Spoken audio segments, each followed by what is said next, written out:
You know അതൊരു basic ക്യാരക്ടറാണ്. May be ജനിച്ച് വളർന്ന രീതി. നമ്മളിപ്പോൾ എവറിഡേ മറ്റുള്ളവരെ പറ്റി നെഗറ്റീവ് പറയുന്നു, അവരെ പറ്റി ഗോസിപ്പ് അടിച്ച് നോക്കുന്നു. ഗൈസ്, നമ്മൾ എന്ത് പറയുന്നു, നമ്മൾ എന്ത് ചെയ്യുന്നു, നമ്മൾ എന്ത് ചിന്തിക്കുന്നു, it will be return back you. നമ്മൾ ചിന്തിക്കുന്നു, നമ്മൾ പ്രവർത്തിക്കുന്നു, നമ്മൾ ചെയ്യുന്നതായിരിക്കും നമ്മുടെ ലൈഫിൽ റിട്ടേൺ ചെയ്യാം. This is not like karma, but നമ്മുടെ ലൈഫ് അങ്ങനെ പോകും. അതാദ്യം മനസ്സിലാക്കുക guys. Do positive things, do for yourself. ഞാൻ ഏൺ ചെയ്യുന്നത് കണ്ട് like I am being good in my life now. So they say like this is not my money, my father is rich. Otherwise they say like ഞാൻ വിവാഹം കഴിക്കാൻ പോകുന്ന ആൾ rich, അല്ലെങ്കിൽ എൻ്റെ ഡാഡിയുടെ ബേസിക്കാണ് ഞാൻ ജീവിക്കുന്നത്. ഗൈസ്, ഐ ഡോണ്ട് നോ, എനിക്കറിയത്തില്ല സ്റ്റുഡൻറ്റ് പീരീഡിൽ 50K എബോ വീട്ടിലേക്ക് അയക്കുന്ന സ്റ്റുഡൻസ് ഇവിടെ ഉണ്ടോയെന്ന്.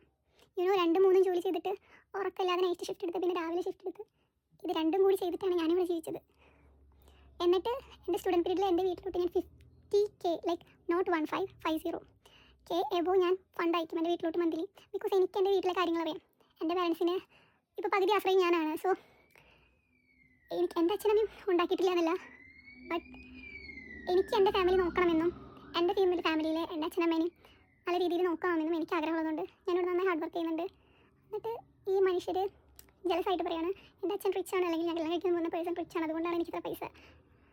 ഗൈസ്, ഈ പേഴ്സണ് ഞാനൊരു കാര്യം ചോദിക്കട്ടെ, ഈ ആൾക്ക് എന്നോട് ദേഷ്യമുണ്ടെങ്കിൽ ഈ ആൾക്ക് എന്നെ പാസ്റ്റിൽ അറിയുമോ? ലൈക്ക് ഞാൻ നിങ്ങളോട് പാസ്റ്റ് ലൈഫിൽ നിങ്ങളോട് എന്തെങ്കിലും ദ്രോഹം ചെയ്തിട്ടുണ്ടോ? No. Presently physically or mentally ഞാൻ നിങ്ങൾ എന്തെങ്കിലും ചെയ്തിട്ടുണ്ടോ? ദെൻ എന്തുകൊണ്ടാണ് ഇവരിക്കുന്ന ജലസ് അടിക്കുന്നത് എനിക്ക് മനസ്സിലാകുന്നത്. മേ ബി ഇവരെക്കാളും ബെറ്ററായി ജീവിക്കുന്നത് കണ്ടിട്ടായിരിക്കും. But they concern about my life too much. അവരെൻ്റെ ലൈഫിനെ പറ്റി ഒരുപാട് കൺസേൺ ആണ്. വാട്ട് എവർ എൽസ്, നിങ്ങൾ കുറച്ചും കൂടി ഒരു കൾച്ചറൽ ക്യാരക്ടർ ചെയ്യാതെ be too good. If you guys you had any people like in your life this, how you handle this kind of stupid guys. ഞാൻ ഇങ്ങനെയുള്ള ആൾക്കാരാണെങ്കിൽ ടു ഡ്രാമാറ്റിക് ഫേസ്.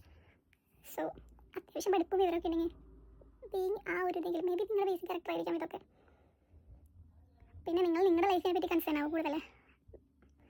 നമ്മളിവിടെ ഒരാളുടെ ലൈഫിനെ പറ്റി നോക്കാനോ ചിന്തിക്കാനോ ഒന്നിനും പോകുന്നില്ല. then why they concern about my life? ഞാനത് ചിന്തിക്കുന്നത്.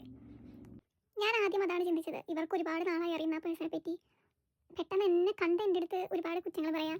ദെൻ ബട്ട് അന്ന് ഞാനൊരു കാര്യം ഉറപ്പിച്ചു, ഈ ആൾ ഞാൻ മാറിക്കഴിഞ്ഞാലും എന്നെ പറ്റിയും പറയും. The same thing happen now. Not now, നടക്കുന്നു. നമ്മൾ മാറുമ്പോൾ നമ്മളെ പറ്റിയും പറയുന്നു. കേൾക്കുന്ന ആൾ മാറുമ്പോൾ അവരെ പറ്റി നമ്മൾ പറയുന്നു, വേറെ ആൾക്കാരുടെ അടുത്ത് പറയുന്നു. ഐ ഡോണ്ട് നോ, എനിക്കറിയത്തില്ല ഇങ്ങനെയുള്ള ആൾക്കാരെ നമ്മളെങ്ങനെ ഹാൻഡിൽ ചെയ്യുന്നു.